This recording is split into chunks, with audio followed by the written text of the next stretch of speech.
Hello bachcho, let's read the question. The question is, a dielectric slab of thickness D is inserted in a parallel plate capacitor whose negative plate is at x equals to 0 and positive plate is at x equals to 3D.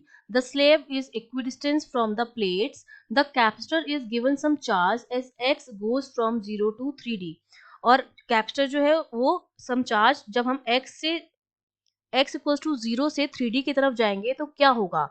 Electric field के बारे में हमें बताना है, उसकी direction और magnitude में क्या चेंज आएगा, और दूसरा हमें बताना है इलेक्ट्रिक पोटेंशियल के बारे में कि वो हमारा इंक्रीज होगा या डिक्रीज होगा। तो देखिए, इस क्वेश्चन को करने के लिए हमारा जो की कॉन्सेप्ट जो हमें पता होना चाहिए वो हमें क्या पता होना चाहिए कि जब हम पैरेलल प्लेट कैपेसिटर की बात करते हैं, ये मेरे पास पैरेलल प्लेट कैपेसिटर है जिसका क्रॉस सेक्शन एरिया ए है और इसके प्लेट के बीच की डिस्टेंस डी है। एक पर चार्ज प्लस है, एक पर माइनस है, इक्वल और अपोजिट चार्ज होते हैं, तो इसका जो सी आता है वो आता है ए एप्सिलॉन नॉट अपॉन डी के बराबर। और यहाँ पर इलेक्ट्रिक फील्ड जो आता है वो हमारा कितना आता है, सिग्मा अपॉन एप्सिलॉन नॉट, जहाँ पर सिग्मा चार्ज डेंसिटी होती है, तो ई मेरा आता है Q upon a epsilon not के बराबर, अगर मैं मान लूँ चार्ज कितना है, क्यू है।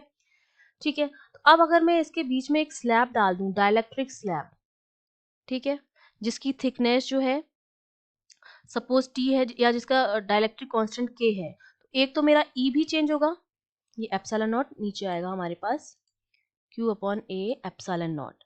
ठीक है, तो हम जानते हैं कि जब भी हम कोई डाइलेक्ट्रिक कांस्टेंट फिल करते हैं, अगर ये पूरी में फिल है, ठीक है, पूरा जो है यहाँ से लेकर यहाँ तक, स्टार्टिंग से लेकर एंड तक फिल है पूरे में, तो सी डैश जो होगा वो तो मेरा कितना हो जाएगा, ए एप्सिलॉन नॉट के अपॉन डी।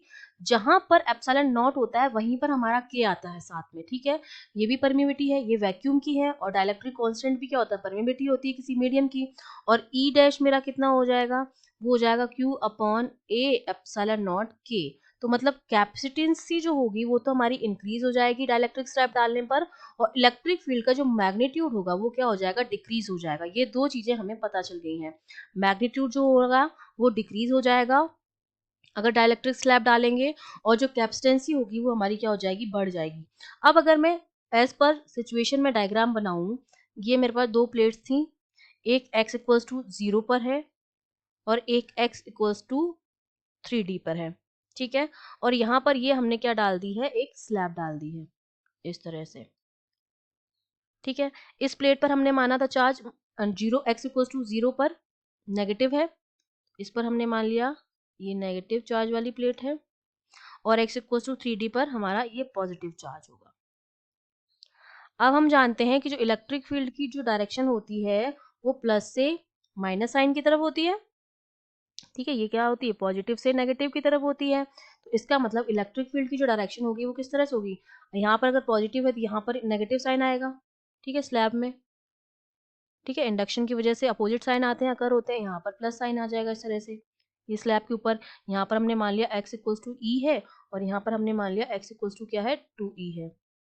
ठीक है, अब क्या होगा, इस पर चार्ज हमने मान लिया यहाँ Q1 है और यहाँ Q2 है, तो इलेक्ट्रिक फील्ड की जो डायरेक्शन होगी वो यहाँ से यहाँ होगी, इस तरफ से प्लस से माइनस, प्लस से माइनस, और इस पॉइंट पर भी प्लस से माइनस की तरफ होगी, इस तरह से इलेक्ट्रिक फील्ड की डायरेक्शन।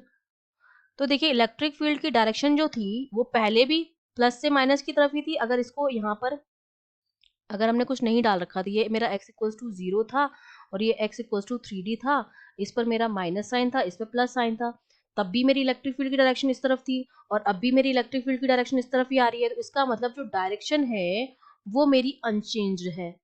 ठीक है, उसमें किसी तरह का कोई चेंज नहीं आ रहा है, अभी भी डायरेक्शन जो है इलेक्ट्रिक फील्ड की वो सेम है। ठीक है, और इलेक्ट्रिक फील्ड लाइंस हम जानते हैं कि जो इलेक्ट्रिक फील्ड को हम शो करते हैं इलेक्ट्रिक फील्ड लाइन से, और इलेक्ट्रिक फील्ड लाइन जो होती हैं वो हमेशा पाथ फॉलो करती हैं हायर पोटेंशियल से लोअर पोटेंशियल की तरफ। ठीक है, लोअर पोटेंशियल की तरफ। तो अगर ये इससे इस तरफ जा रही हैं तो इसका मतलब यहाँ पर पोटेंशियल हायर रहा होगा और इधर पोटेंशियल लोअर रहा होगा। ठीक है, इसका मतलब हमारा जो इलेक्ट्रिक पोटेंशियल है हमारी हायर पोटेंशियल से लोअर पोटेंशियल की तरफ फ्लो करती हैं। और अब जब हम मूव करेंगे x इक्वल्स टू 0 से x इक्वल्स टू 3D की तरफ, तो मतलब हम अपोजिट डायरेक्शन में जा रहे हैं इस तरह से। मतलब हम कहाँ पोटेंशियल जो है मेरा वो लोअर से क्या हो रहा है, हायर की तरफ जा रहा है।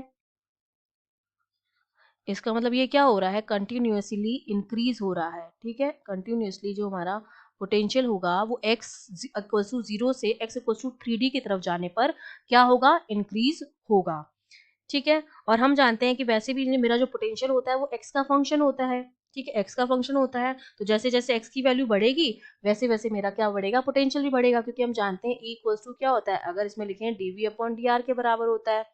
तो यहाँ से जो dv होता है वो ई डी आर के बराबर होता है।